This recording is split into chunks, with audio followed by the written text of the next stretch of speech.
السلام عليكم ورحمة الله وبركاته خيارتك waxaan jeclahay inaan fiimada maalin kasta dhawaada in subax kala bixiyay inta wanaagsan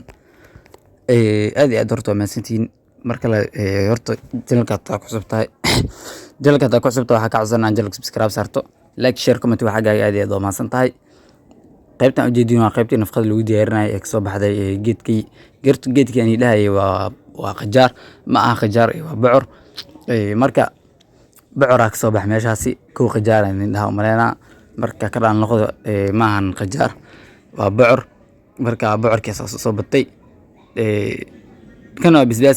bisbaaskan waxa waaye sin waa bisbaas guduudki waaye red chili iyo green chili waa taqaani red chili waa bisbaas guduudan green chili waa bisbaas ka cagaaran waxaan ku soo aragteen bisha cagaaran taas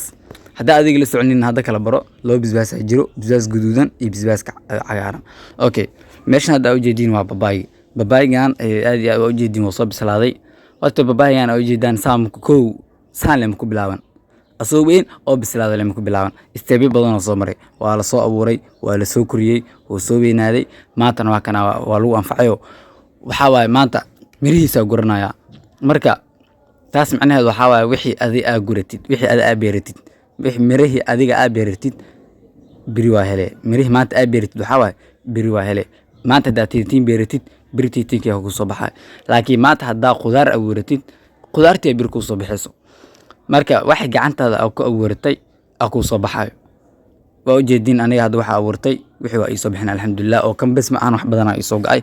waxa la xisaabi karnaa soo ga'ay alxamdulillah kuwa kale hadda ay dhiman waa jiraan marka walaalow fadhiga ka kac waxa waa fadhiga ka kac waxa sax waa fadhiga laga kac marka macnaha adiga maanta hadii wax adiga qabsatid cid wax ku qabanaysa ma lahan wax adiga qabsatid la ku xiranta saadi wax u qabsatid la ku xiranta ma ahane maanta inta iska fadhina wax ma qabsahay wax ay lacagno ay imaahay mise waxa waa macnaha waxno ay imaaha aan shaqaysan wax qabsanin adduunku waxa la isku dayaa adduunku waa taraay inta aan saacad wax isku day ma ahane shaqo wala ma jirto wax adiga gacantaada ku suubsan karo shaqo adiga gacantaada ku abuur karo adiga wax sameeysan karo marka waxa adiga wax u abuurtid oo sameystid ay ku xiran tahay marka waa ku sheegani waa kaasa marka geedkan hada ujeedina waxa waaye asigana ki yara ee loo yaqaanay isbaandeski yara waa isbaandeski yara soo fahmin marka babaayga horta babaay waxa ii qorsheysnaa markuu soo baxo ina gooyo macnaha hadda asiga wax yara ii dhiman oo inay soo bislaadaan u dhiman marka kuwaas ayagan insha Allah waa gooy doonaa sidan markoo sidan isoo wada baxo kulli ka goostan miraha ina gooyo balanta aheed insha Allah waxa waay wiil wax iska bedelin fikradeeda hadda inuu ku sii oolan arabana waa kaasa insha Allah waa arki doonaa adiga law ilaa hadda loo fikradeeda niideeda ku jirto ma u deysaayo sidiis iska ahaada oo iska goosaayo ilaa la xabo kala ku abuurane iska goosaayo oo macnaha geedka isku dhagan yihiin meesha ma u deysaa sababtoo ah ilaa aniyarto waxa u deynaya waxay tahay macnaha inuu u daayo niideeda ay ku jirto waxay tahay hadhow macquul ma naqayso babaayga hal xabo babaayga lagu ma tashakaro ma fahanti babaayga lagu ma tashakaro kan laba xabo dhalay asoosan weyn kan yariiska waa aragtay uu gaaban yahay hal xabo dhalay ilaa haddana ma weynaanayo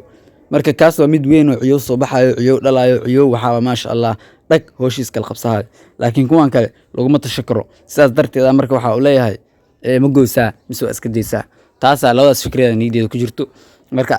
ina gooyin waxa u rabaa hadhow marka gooy geedkan hadda ku dhigan ujeedaan ina u daayo meesha sababtoo ah la xabo babaay meesha ugu abuuran ina kaas u daayo marka labadaas fikradooda niideeda ku jirto waxa sameeyna waa la fahmino marka insha Allah adiga intuu si abuuran yahay waa inta fursad si haysto intuu geedka si abuuran yahay babaay oo si bislaanayo oo si dhalayo waa inta fursad si haysto si fikirayo marka adinkana commentiga waa ugu caawiye kartiine fikradiina bal ka dhiibta insha Allah soo marka waa arki doonaa fikradiina waxa noqoto commentiga waa ku arki doonaa okay geedkan hada ujeedin waa asigana waxa ku jiro mirihii oo macnaha la abuurayay miraha wax saas email insha Allah waa soo gadan doonaa inta bas waxa ugu haray geedkaas ujeedaan ku labada wax ban meesha ku jirta kan oo ah koostada ka soo sawiranta ujeedin ciyoobay dhalay koostada ma sha Allah ciyoobay soo bixi ciyoobay dhacdhac kala siin fahanti wax yara ku jiro marka sanduuqan ay ugu jiraan meesha ku siiyay doonaa adiga qalab walbo in ay meesha ku yaalaan waaye oo wax walbo maanta beerta ay u baahan tahay inay meesha ku yaalaan haddii noqoto geedka lagu abuuri lahaa waa kaas hadda farkeedada meesha taalo baashi biyaha oo lagu waraabinayo oo labada xaba ah waa kuwaasa caagagii baashi wax lagu bacriminayo waa kuwaana ya waxa waaye wixii meesha agab qalab maanta loogu baahnaa meesha waa yaale wixii casriga oo macnaha wadamadaas laga isticmaal maahane wixii kale aniga maanta oo Soomaali wax ku sameystaan liigan bay weynaa marka wassalaamu calaykum waraxmatullaahi wabarakaatuh like share comment subscribe ciao